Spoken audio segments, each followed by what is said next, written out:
Selamat sore saudara-saudara sekalian. Pada kesempatan hari ini akan kami sampaikan beberapa hal.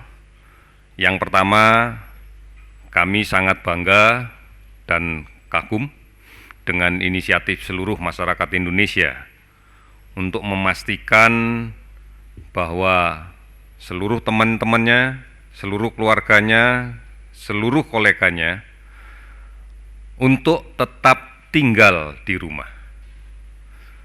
Ini menjadi sesuatu yang sangat penting. Kita juga sudah melihat di media sosial banyak sekali konser-konser amal virtual, kemudian video yang inspiratif juga menghibur, pesan video singkat, dan terima kasih atas upaya masyarakat yang bukan hanya patuh dan disiplin untuk dirinya saja, tetapi juga menyemangati agar patuh dan disiplin melakukannya bersama-sama. Terima kasih. Ketahui bahwa kita sama-sama membutuhkan kerjasama dengan bersatu, dengan bersinergi untuk menjaga agar COVID-19 ini bisa kita selesaikan dengan sebaik-baiknya. Berikut kami laporkan beberapa hal terkait dengan kinerja gugus tugas percepatan penanganan COVID-19. Donasi kita patut syukuri bahwa pada hari ini sudah mencapai lebih dari 72,2 miliar rupiah. Kemudian tadi sudah disampaikan banyak sekali relawan yang telah kemudian bekerja bersama kita.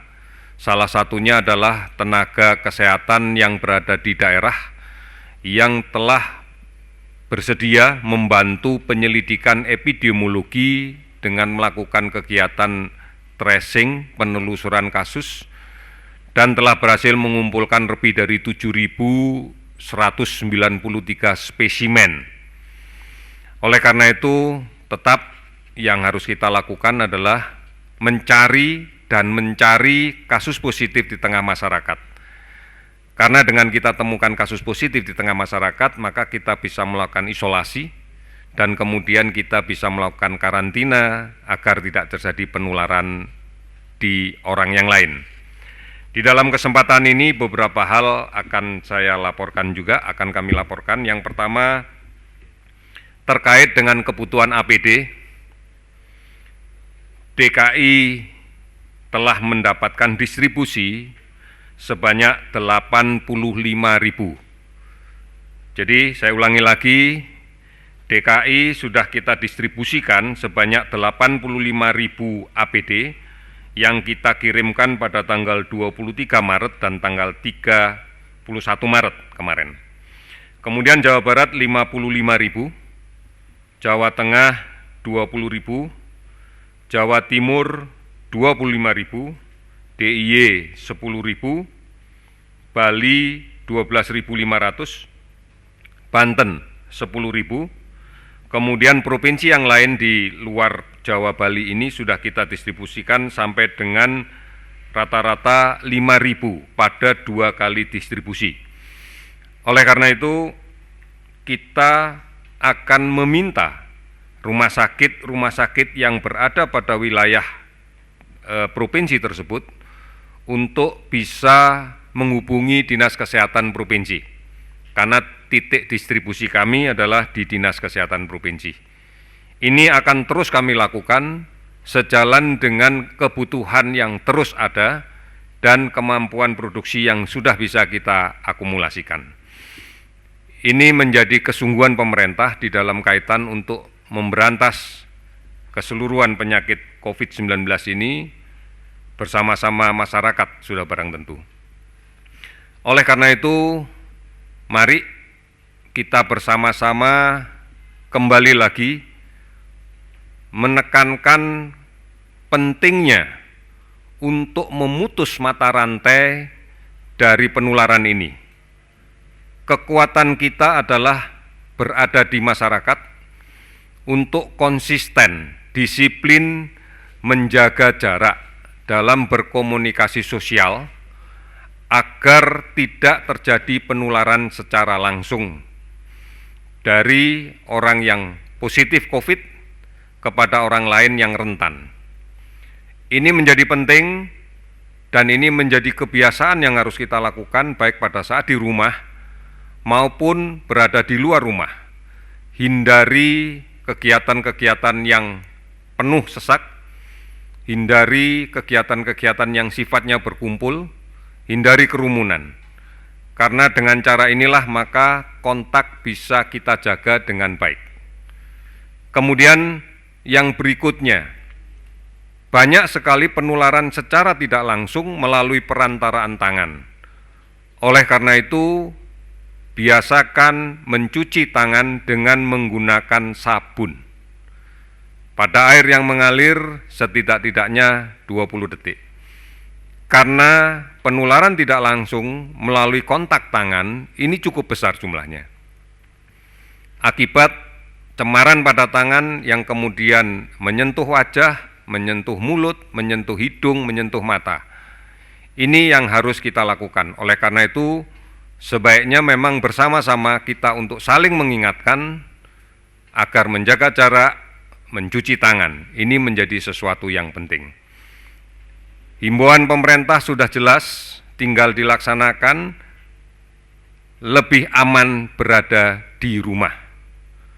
Oleh karena itu, tetaplah berada di rumah, bekerjalah dari rumah, kemudian belajarlah dari rumah dan beribadahlah di rumah. Banyak kegiatan yang bisa kita lakukan dengan hal-hal seperti ini. Informasi-informasi terkait dengan COVID-19, baik dalam konteks pencegahannya, penyakitnya dan sebagainya, bisa diunduh di beberapa portal, diantaranya di covid19.go.id, ada di call center 119 117, Halo Kemkes di 1550567, dan banyak sekali aplikasi online dan telemedicine lainnya yang bisa kita gunakan untuk berkonsultasi. Saudara-saudara sekalian, pada kesempatan hari ini saya sampaikan perkembangan kasus yang kita catat terhitung dari tanggal 1 April 2020 pukul 12.00 WIB sampai dengan 2 April 2020 pukul 12.00. Ada penambahan kasus konfirmasi positif yang baru sebanyak 113. Sehingga jumlah total menjadi 1.790 kasus positif akumulatif. Kemudian ada 9 pasien yang sudah sembuh, sehingga total menjadi 112 pasien. Ada laporan kematian dari pasien konfirmasi positif sebanyak 13 orang, sehingga jumlah total kematian menjadi 170 orang. Saudara sekalian, mari kita memastikan bahwa di tengah-tengah kita ada saudara-saudara kita yang rentan untuk terkena penyakit ini dan kemudian menjadi berat, yaitu orang tua, lansia, apalagi disertai dengan beberapa penyakit kronis menaun, diabetes, hipertensi, dan yang lain-lainnya. Mari kita lindungi mereka. Jangan sampai mereka tertular penyakit ini, karena dampaknya akan lebih berat dibanding dengan yang muda, dibanding dengan yang status imunitasnya baik. Oleh karena itu, tidak henti-hentinya kami akan mengingatkan kembali, jaga jarak kontak sosial kita paling tidak antara 2 meter. Ini bukan berarti menghentikan komunikasi sosial, namun mengatur jarak fisik. Kemudian cuci tangan pakai sabun di air yang mengalir. Hindari kebiasaan untuk menyentuh wajah, hidung, mulut, mata pada saat tangan kita tidak dalam keadaan bersih dan selesai dicuci. Tetap aman dan produktif di rumah.